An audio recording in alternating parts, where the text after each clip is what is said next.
ملک بھر کی طرح کراچی میں بھی جشن آزادی اور مارکہ حق جوش و خروش سے منایا جا رہا ہے۔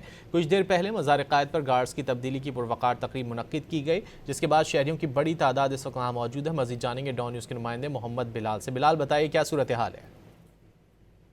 جی بالکل، دیکھیں پاکستان بھر میں یوم آزادی ایک جوش و خروش سے منائی جا رہی ہے۔ میں اس وقت مزار قائد کے مقام پر موجود ہوں اور یہاں پر بھی وی آئی پی مومنٹس کا سلسلہ جاری ہے۔ میرا کیمرہ مین آپ کو دکھائے گا، یہ وہ وی آئی پی مومنٹ ہے جہاں پر جو ہے یہ تمام تر افراد پہنچے ہیں اور یہ وی آئی پی گیٹ جو ہے وہ دیکھنے کو مل رہا ہوگا۔ میرا کیمرہ مین آپ کو دکھا سکے تو یہاں پر جو ہے مختلف جو مخصوص پاسز والے لوگ ہیں وہ انوائٹ ہیں یہاں پر، اور وہ یہاں پر جانے کی کوشش کر رہے ہیں، لیکن ابھی بھی جو ہے وی آئی پی گیٹ جو ہے مکمل طور پر بند کیے رکھا ہے اور ابھی جو ہے وی آئی پی گیٹ نہیں کھولا گیا۔ اگر مزار قائد کے اندر کی بات کی جائے تو مزار قائد کے اندر بھی سیکورٹی کے سخت انتظامات دیکھنے کو مل رہے ہیں۔ پاکستان رینجرز سندھ کے اہلکار یہاں پر سیکورٹی پر مامور ہیں، اس کے علاوہ سندھ پولیس کے اہلکار بھی یہاں پر ڈیوٹی کے فرائض انجام دے رہے ہیں، جبکہ جو گرو مندر سے مزار قائد جانے والی جو سڑک ہے وہ مکمل طور پر